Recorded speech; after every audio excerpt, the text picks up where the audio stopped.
if we choose the path of quarantining those points of view in a bubble of the far right, the far left, these bubbles are going to burst and they're going to hit us in the face.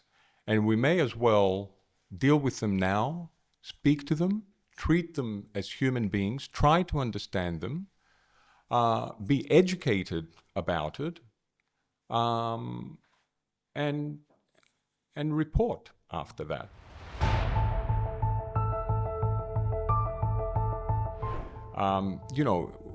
When you were framing your question, you used the words rich, powerful, control. Yep. And that's where it's gone wrong. The cancer of democracy anywhere, and that's a universal cancer, is inequality. Or I should say inequalities. And doesn't it make it everything too complicated, democracy? Look, it's extremely complicated. But the reason why it's complicated, because the most complicated thing or matter on Earth are humans. And we see that there are many crises in the world, climate change, famine, war that you mentioned. Do we expect too much from democracy? I'm looking at this boat of refugees. Yeah. I would really love to know what these people on those boats think and why the people that are looking at those photos don't embrace them. You mentioned about education and respect. How could we try, how can we meld these two in one pot and try to bring, let's say, humanity or these like different societies to work together?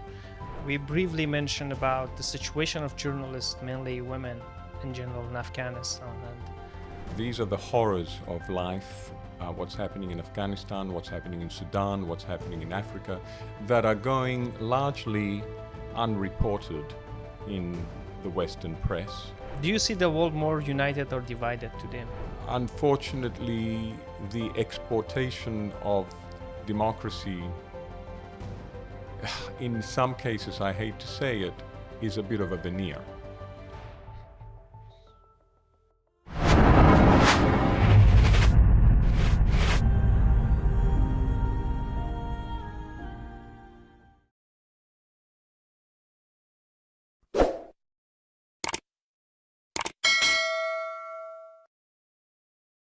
Hello, everyone. Welcome to the Untold podcast. I'm very pleased and honored to have with me Achilles Tsaltas. Achilles has an impressive background that expands over 3 decades in media industry. He's currently the president of Democracy and Culture Foundation, an independent nonprofit entity that he founded in 2019. And this foundation organizes Athens Democracy Forum with the Association of New York Times, which has been a significant platform when it comes to discussing contemporary democratic challenges. Achilles has also served as vice president of international conferences at New York Times. In this podcast, we will have a chance to discuss Achilles' personal life, and of course, we will explore his vital contribution for advocating democracy. Mr. Achilles, thank you so much for accepting our invitation. Thank you for having me. How are you doing? All is well, just a few days before our event, so, planning, we're on the final stretch, as we say. Amazing. Very extensive experience when it comes to media, journalism, and advocating for democracy, especially. Before I ask you why do you believe that democracy could be a way out for the contemporary global crisis that we have, I would like to take this opportunity and to get to know you more as a person. At this point, if you could tell us a bit about your background, where were you born, upbringing, family, school, universities, anything that you would like to share with us. Well, I was born in Australia. I am of Greek descent. Both my parents migrated to Australia, so I'm a son of migrants, and grew up mostly in Australia, a few years in Greece. Then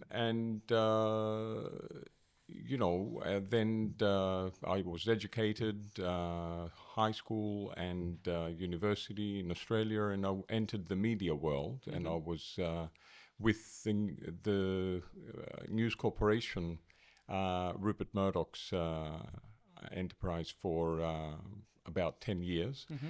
And after that, I moved to Hong Kong with the International Herald Tribune, which was part of the New York Times company. Then Paris, which is where the headquarters were, and London. So, I love moving from place to place. I think it's probably in my genes, probably taking from my parents, move away from Greece to Australia, back to Greece, back to Australia. I've taken it a little bit further and explored a few new continents. So here I am now living in London. And working on this Athens Democracy Forum, which happens in Greece. So I'm very happy that this job gives me the opportunity to come back to the homeland, as you say, even though my homeland is also Australia. But I'm glad to be living in both London and a little bit in Athens. Amazing. I wonder... because I've read about your background and I was very impressed with the work that you have done over the decades and the significant impacts that they had. I wonder what kind of child were you when you were a child? What kind of a child? I was very inquisitive, and I always used to love to be at the dinner table with the adults, listening to their conversations on politics and social issues. And my cousins and friends thought that was a little bit strange because, they always used to love to go downstairs and play. I did that as well, obviously, but I did really enjoy the company of adults. And what I enjoyed about it was really the conversations about what is happening in the world. Maybe I was even a bit of a strange child because at the age of 10, I think it was, I published my own newspaper. But, it was like a circulation of one copy. But, that's the kind of games I used to like, as well as the regular games. I see. I would like to discuss more about your childhood, but unfortunately, because of the time, we have to move on, and I have prepared many questions. I wonder how this all started, especially being involved in media and journalism. So how did you decide or choose what experience or what story motivated you to decide to follow this path that you have been doing? Part of the reason is by accident, even though I'm of the philosophy that nothing happens by accident, nothing is a coincidence. But while I was at university and had a part-time job at a department store, the manager of the Australian newspaper walked in, unbeknown to me that he had that high position. And to cut a long story short, he probably was impressed with the way I handled the transaction, and he asked me to go for an interview, and I got the job. But having said that, I did say that at the age of 10, I published my own little newspaper. Yes. And I always used to read the newspapers that Dad and Mum would bring home. And I would always tend to go to the world news first. For some reason, I was fascinated by what was happening in the world, even more so than what was happening in my neighborhood. So I had this interest, I guess, in news and reading. So media obviously is a natural sector for me to be involved in. The only job that I actually applied for and wasn't successful was the diplomatic service at the Ministry of Foreign Affairs in Australia at the age of, I can't remember, 21 or whatever it was. And then immediately after that came this job offer at News Corporation. So I forgot about the diplomacy. But in a way, what I've done throughout my career and the fact that I've worked at very different countries and for an international organization, in a way, I think I have probably fulfilled my job of being a diplomat without actually being a diplomat. Yeah. But I believe, because I read a piece that you had an interview with Tika Femini, which I will point out later, that I have a question on that. I suppose that you're more fulfilled doing journalism rather than being a politician working in. Yes, absolutely. I always say that media Mm-hmm. is the hyphen that joins that composite word, Mm-hmm. democracy, demos and kratos. In between, there is a little hyphen that we can't see, and that is the role of journalism, really, to keep the leaders Mm-hmm. and the ruling class accountable and to educate and enlighten the people. I Now, see. it doesn't happen like this, unfortunately. That's the philosophy Mm-hmm. behind journalism and media.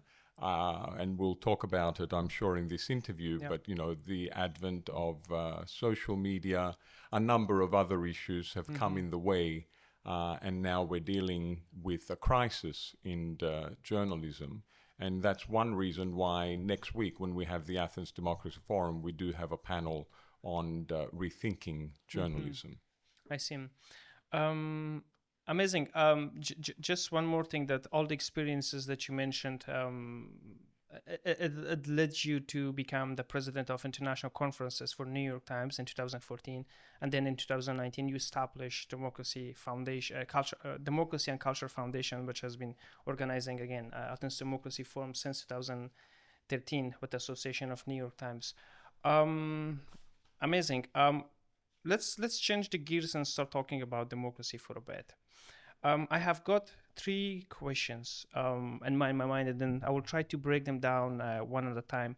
But let's just start with I want to have your input. What does democracy exactly means?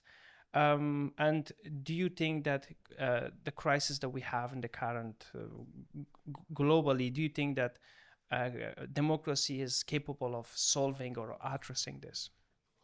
Well, I mean, if we go to the etymology of the word, demos Mm-hmm. and power and kratos, more or less people power. Mm-hmm. It means that the will of the people and the interests of the people are served in terms of the governance system. I mean, democracy is a form of governance, really. And it's based on some fundamental, unshakable values, like the rule of law, human rights, freedom. Those are the 3 basic pillars. And I always say that the two fundamental pillars of democracy are education and justice. So that's a lot of times we hear people resisting in changing democracy. But democracy can change, and it should change. It should evolve, because sometimes it stops fulfilling the function that it's supposed to be fulfilling, that people power that we talked about a little bit earlier. What cannot change are the values that underpin democracy, which is human rights, rule of law, freedom. They are sacronast. But democracy in itself, as a system of governance, is here to evolve with the times. And I think some people just confuse what democracy really is, and they are a bit reluctant to move with the times. And that's one reason why we have fallen in a bit of a glut at this historical juncture. But the other reason why we have fallen in a bit of a glut in this historical juncture is because of human nature. It's because of fear-mongering, it's because of corruption, it's because these more negative traits of human nature sometimes tend to overpass the more positive qualities that humanity has. I see. I would like to follow up with this, because this has been a question for myself, especially since moving to Greece and knowing that Greece has been was the birth place of democracy. From what you said and from what I understand is that democracy is a system of government, that the government based on rules, hearing voices of people, basically presenting people in the government. One of the things that it always make me think of, that we as humans, we tend to have different perspective. You have your perspective about the world, seeing life and myself and the team that here, probably our audience, each one of us has our own way of seeing the world, and which means that when we have a democracy, isn't it a noisy place? And then how can we balance this noise, especially with the current technology, social media, and everyone that they have the possibility of having a voice? How can we manage all these voices and to ensure that each voice are heard equally? And doesn't it make it everything too complicated, democracy? Look, it's extremely complicated. But the reason why it's complicated, because the most complicated thing or matter on Earth are humans. Yes. The human makeup it's not technology, it's not anything else. The most complicated thing we have to deal with is humans. The variety, the different ways of thinking, the emotions of human beings. Unfortunately, the negative emotions that tend to be taken advantage by other human beings.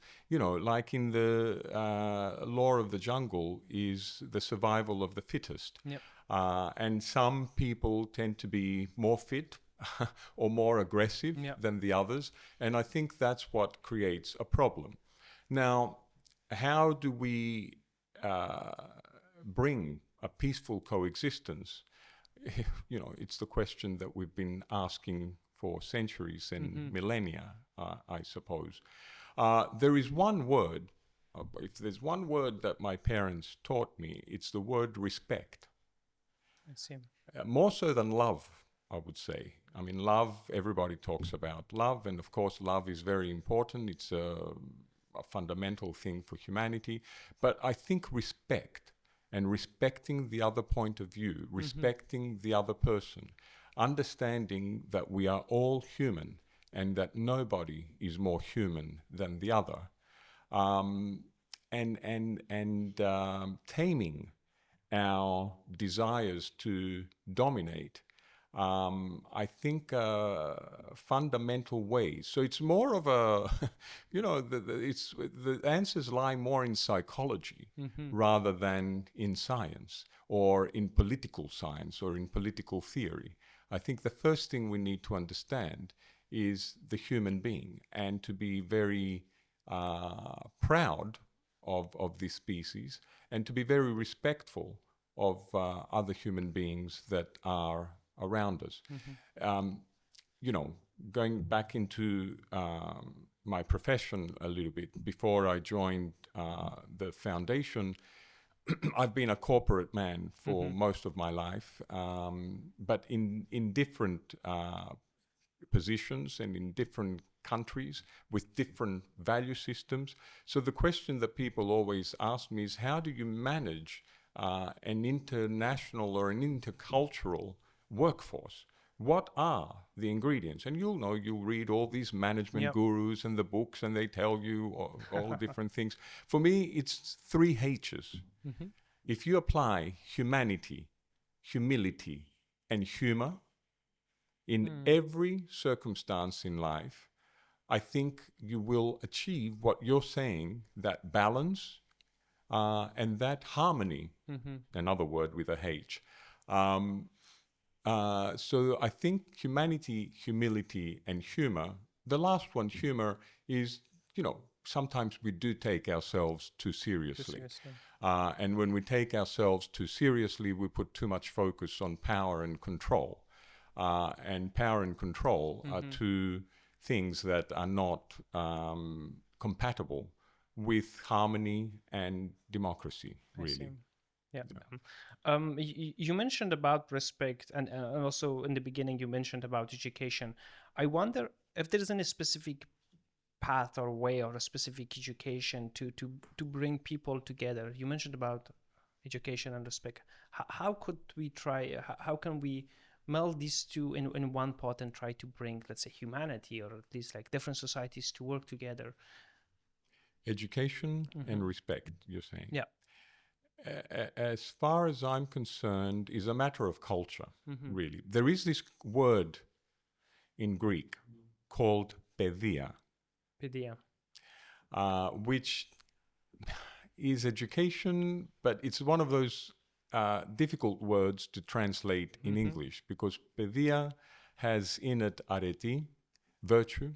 So it is education with a heavy dose of virtue.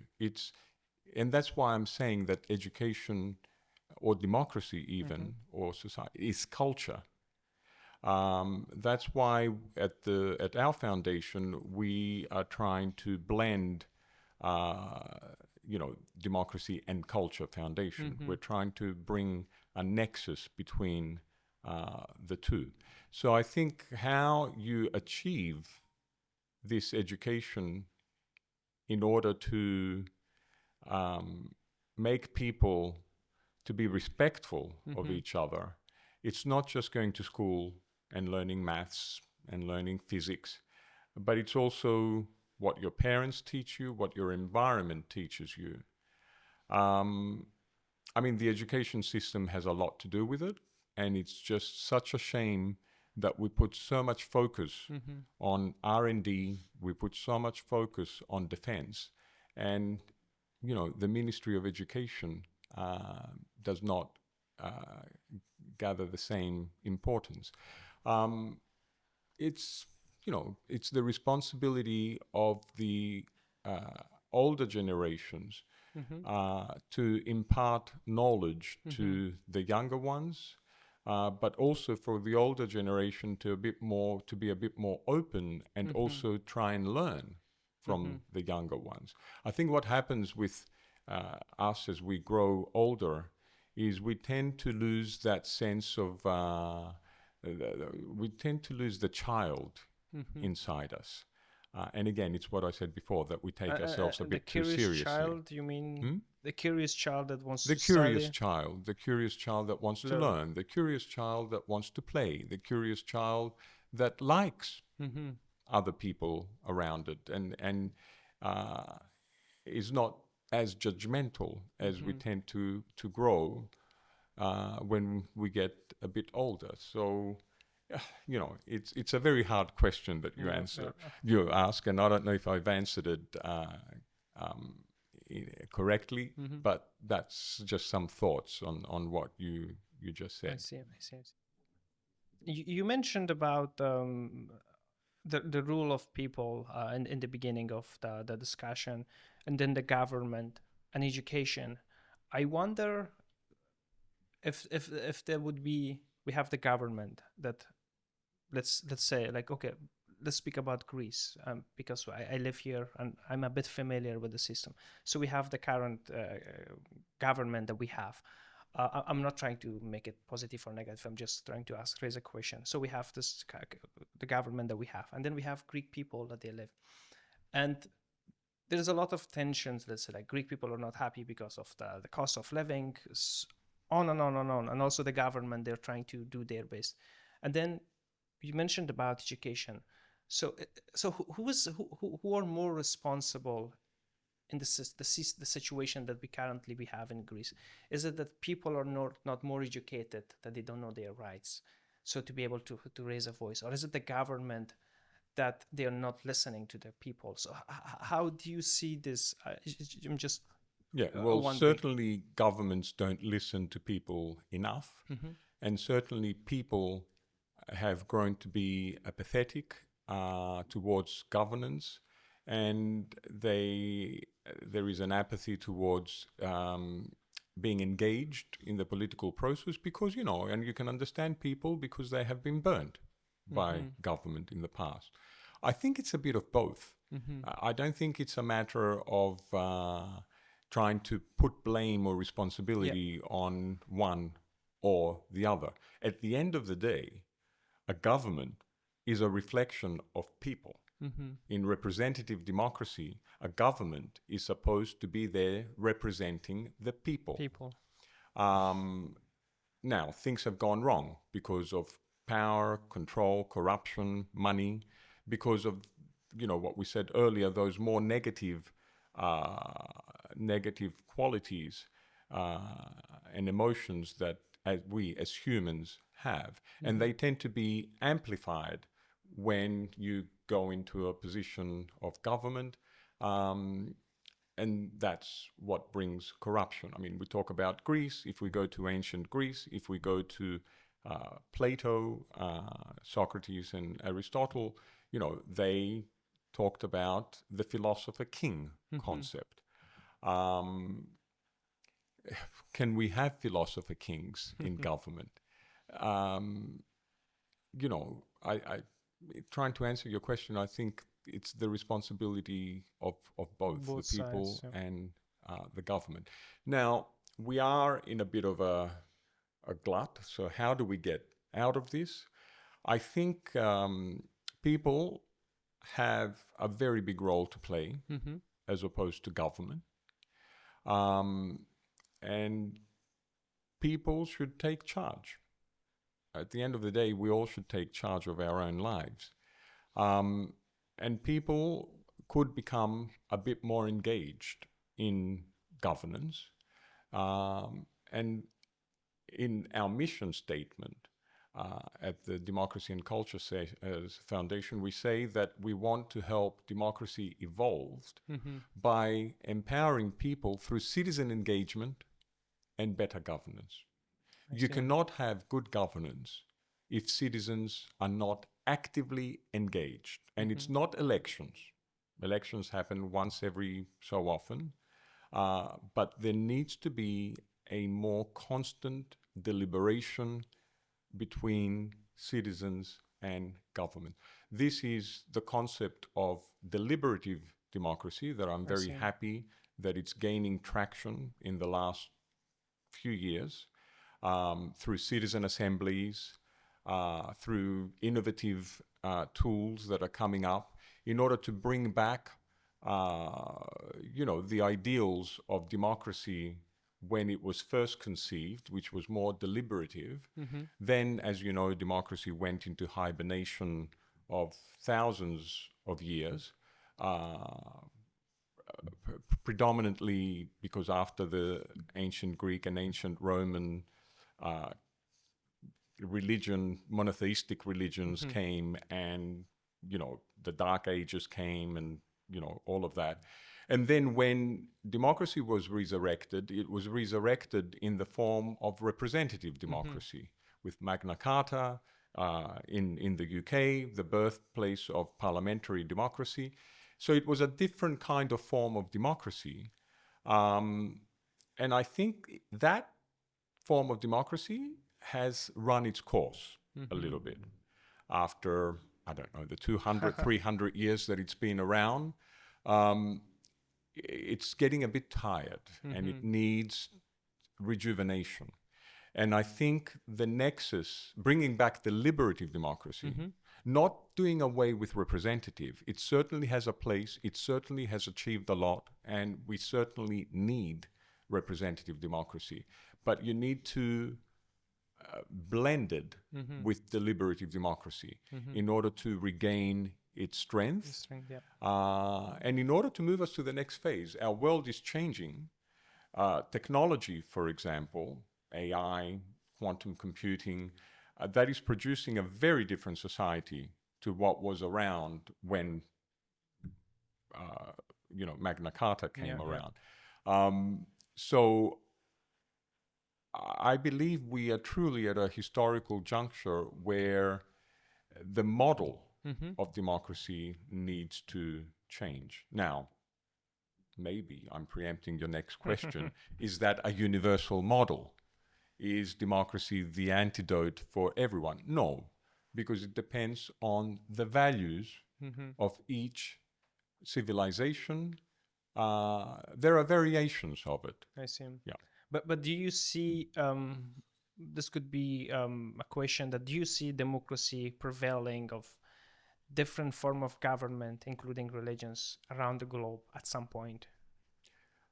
Yes. I mean, there is no one-fits-all model. And I think what the West, where democracy has prospered much more, obviously, has done wrong in the last 100, 200 years, is that it has tried to export democracy by force. And democracy is something that needs to be imported rather than exported. And, you know, the Americans used to have one form of democracy, the Europeans another. I'm making some generalizations here. That doesn't mean that the Japanese or the Chinese should adopt the same. There should be variations of it. As we said at the beginning, what is sacronast is the rule of law, human rights, freedom of thought. And yes, we go and argue that there is no freedom of thought, there is no human rights in China, for example. Well, let me say there is no human rights in many parts of the West as well. I mean, what is happening in Palestine today, where are the human rights there? Democratic countries are very powerful and influential and very rich, which let's include in the US, Australia, and main part of Europe. And we see that there are many crises in the world, climate change, famine, war that you mentioned. Do we expect too much from democracy? Democracy and Western countries, are they one? Is it one title, or are they two separate things? We have democracy and then we have Western allies that they decide to do. I think it's two separate things. I mean, there are different types of democracy. How democracy has evolved in the United States, for example, I mean, it could be argued whether that's a pure form of democracy with all the lobbying and all the problems, the systemic problems that the US democratic system has. Don't get me wrong, I mean, the West has offered so much to the world, and I think the world is grateful for this. And the world has been inspired by what Renaissance, for example, brought about, by what ancient Greece, ancient Rome brought about. But I think we've reached a stage where the West has become a little bit too arrogant and too self-assured.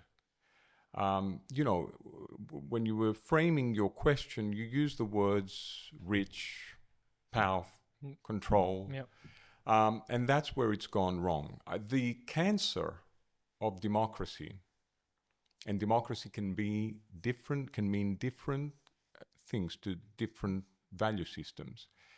The cancer of democracy anywhere, and that's a universal cancer, is inequality, or I should say inequalities. Definitely economic inequality, but you know, everything else comes from that. We put a lot of focus on climate crisis, for example. And yes, of course, that's our existential threat. But in many ways, climate crisis is a result of inequalities. And unfortunately, inequalities have gone out of control, have spiraled out of control in the West, especially economic inequality. And I think at the end of the day, that's what people in the West are very angry about, and they've lost trust. But that's what people in other parts of the world, not Western, are looking at the West now, and instead of being inspired, they feel let down with the current arrogance and this desire to dominate, which is inherent in the Western society, as we'll see, because of colonialism and all these things. Sorry, let me interrupt you. This domination that you're mentioning, is it that they're trying to export democracy, or is it just they try to have influence, let's say? You know, I think it's more to do with economic power. I see. And wealth. And unfortunately, the exportation of democracy, in some cases, I hate to say it, is a bit of a veneer.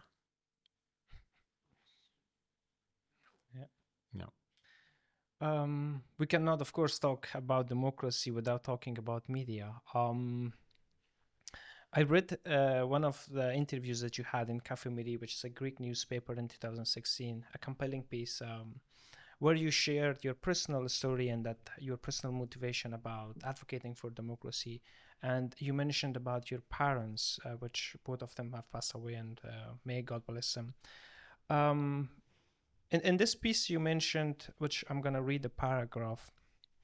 You had this exchange with your father, son. You have something about, you have to do something about the crisis. And then you answer that you're just a journalist and you're not a politician. And then your father replied, exactly. You will achieve so much more through New York Times when you would ever achieve as a politician.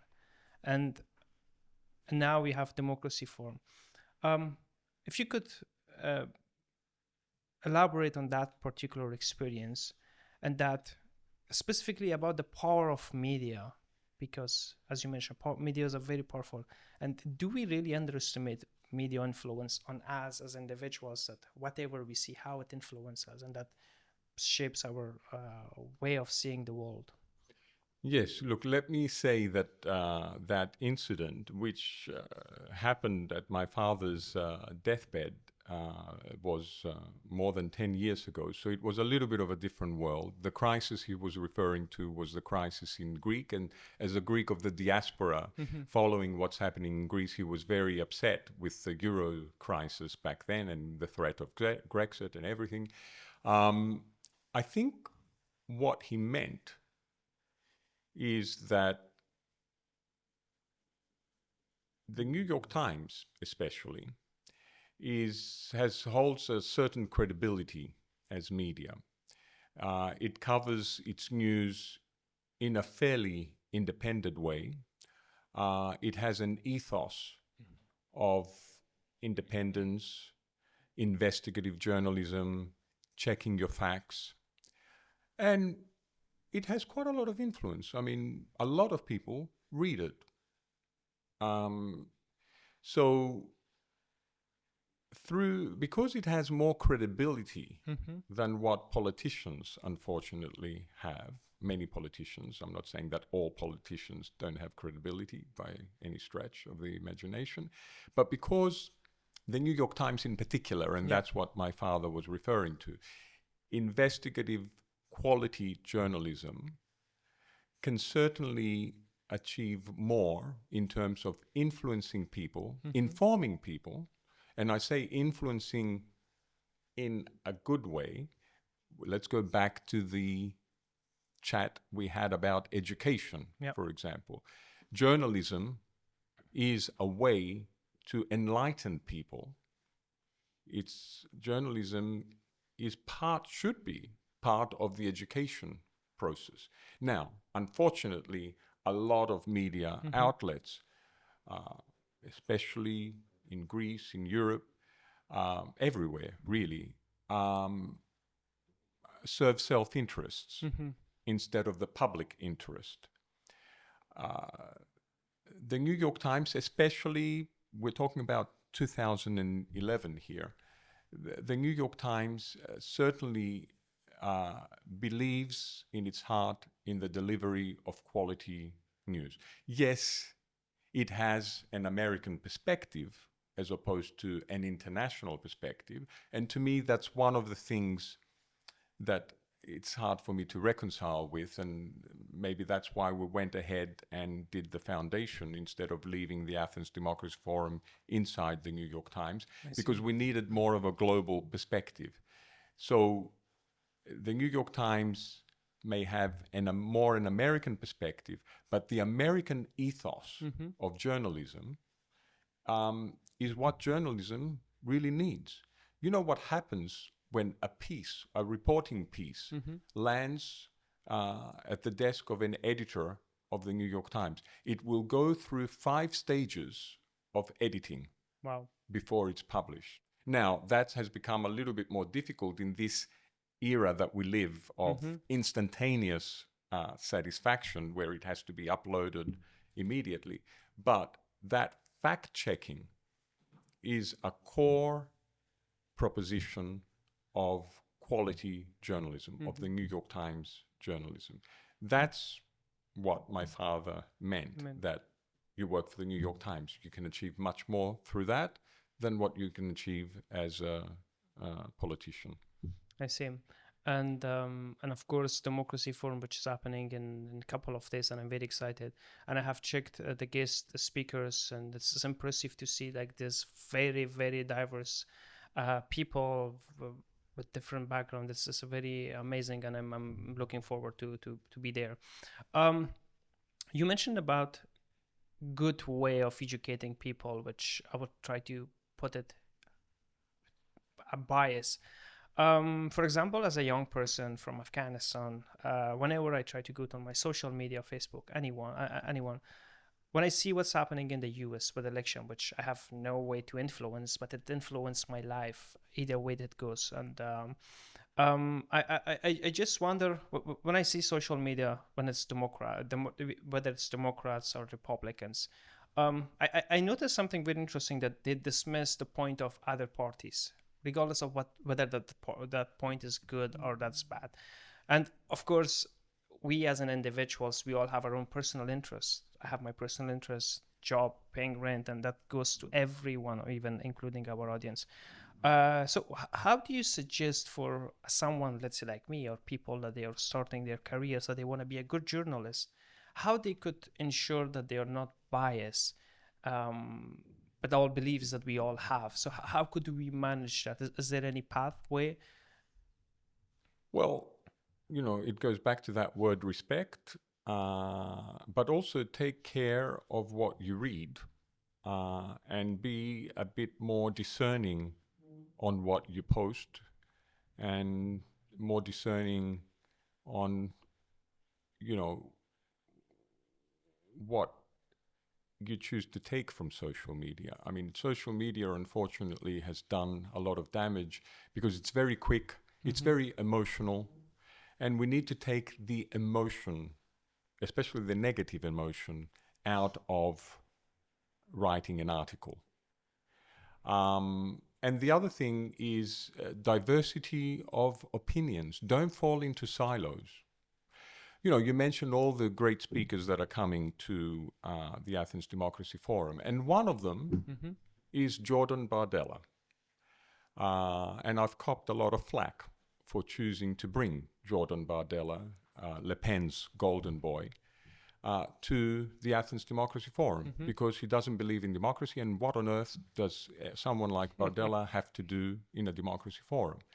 I couldn't disagree more with Jordan Bardella, but at the same time, I am really looking forward, shaking his hand and listening to what he has to say, challenging him, trying to understand, trying to decode why this man is thinking in this way, and why the woman that he serves, Marine Le Pen, it's not impossible that she may be president of France one day.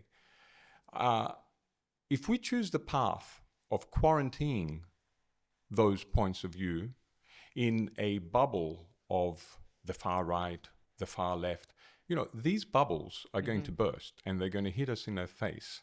And we may as well deal with them now, speak to them, treat them as human beings, try to understand them, be educated about it, and report after that. I mean, we tend to report with our own beliefs only, and that's where journalism goes wrong. And, going back to the New York Times, there is a clear separation between opinion and reporting. A reporter is not allowed to offer their opinion. They need to look at all sides of the story. An opinion piece offers an opinion, but it is not written by the reporters. The reporters and opinion journalists probably don't even speak to each other when it comes to putting the newspaper together.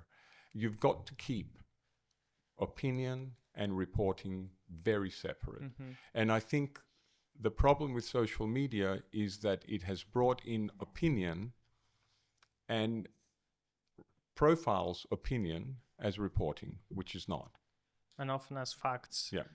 I would like to also discuss about the risk of, let's say, risks of democracy or risks of speaking up. Just to mention about my own family and personal background, we used to work in media and journalism. We were very active in Afghanistan, and that led us to flee Afghanistan. And we are very lucky that we didn't lose anyone, but unfortunately, my father, my brother, they lost their colleagues in Afghanistan, that they were being killed by extremist group just for raising their voice and speaking up, which I see as very dangerous and threatening. Taking this question, considering countries like Afghanistan, Iran, African countries, that they are young people, that they're trying to speak up, they're trying to raise their voice on whatever issue that they have, equality, women's rights, anything that concerns them. How these individuals could make sure that they speak up, which makes it democracy, while ensuring their safety and that they don't jeopardize. Because I see that there's a small connection. If you speak up in Afghanistan currently, especially, which is ruled by Taliban, if you speak up, you're detained. If you don't speak up, then who is going to change this whole situation? Yeah, look, it's what you're describing here is horrific, really. These are the horrors of life, what's happening in Afghanistan, what's happening in Sudan, what's happening in Africa, that are going largely unreported in the Western press. So these people need to keep speaking out, but of course that's very dangerous in the regimes that they live in. But, you know, this is where the West has an obligation to come in and responsibly shine a light on this. What we're doing at the Democracy and Culture Foundation, for example, we've introduced two awards last year with the Kofi Annan Foundation. It's the Kofi Annan Next Gen Democracy Prize that we give to an activist that is fighting for democracy, trying to shine a light on the injustices that are happening. And our inaugural winner was Namatai Kokweza from Zimbabwe, who was just recently jailed and beaten.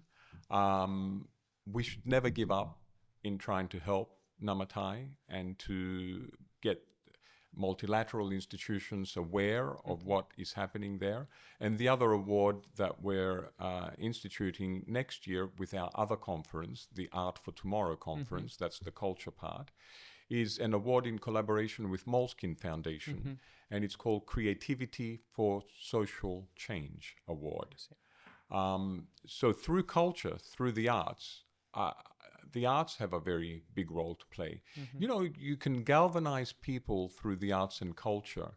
You can touch even, I would hope, other human beings that are a little bit too dominant and authoritarian. Maybe you can try and make sense of society through the arts and culture. That could be another way. I see. Yeah, there is so much to discuss about democracy and the challenges that we have. Unfortunately, we have to speed up because of the time. I would like to show you some images, and I would appreciate your thoughts and reaction on those. The first would be Greek and Australian flag. Greek and Australian flags. Yeah. You know, that in a way describes me. I'm Greek-Australian. Proud of my Greek heritage, which is very deep in history, and proud of being Australian, a young country, and innovative, and very diverse and accepting of different cultures. I see. The second one, Acropolis, one of my favorite architects. Yes, that's a temple, a real temple. We have a lot of churches these days, but when I think of church, when I think of religion, I think that is the best example of a temple.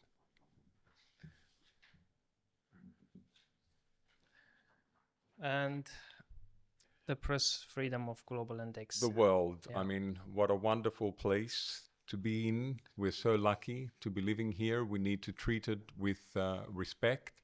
I'm not sure what the reds and the yellows represent, but I can freedom of speech understand. is like, yes, We need to turn it all, not yellow, green.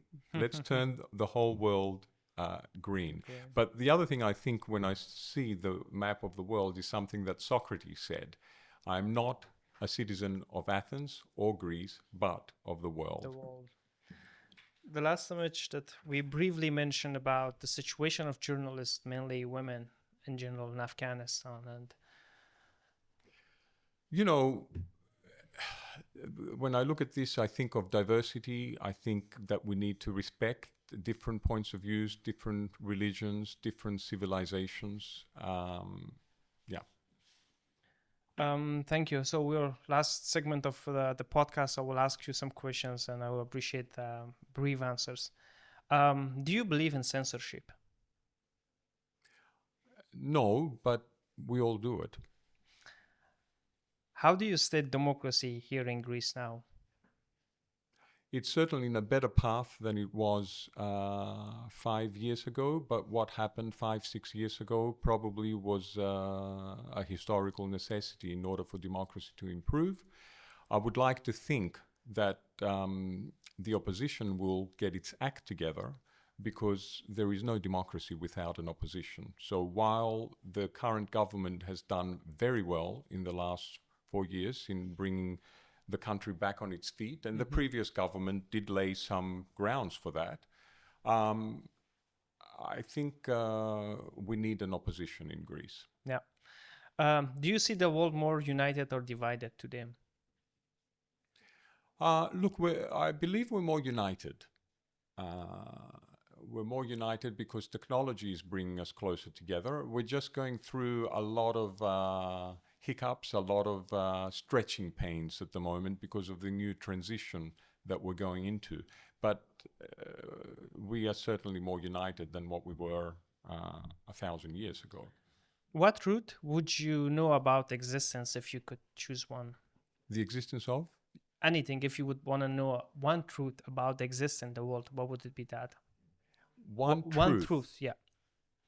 Oh, one truth.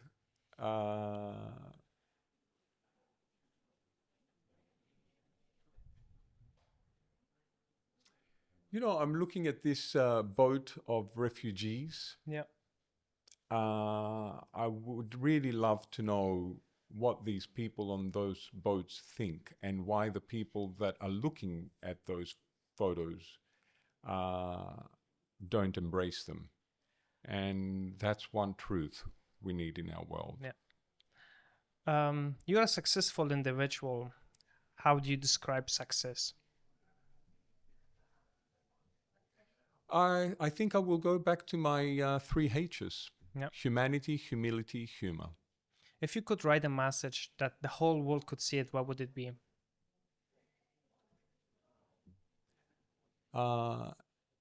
Again, the same thing. Be human. Be human. Be humble.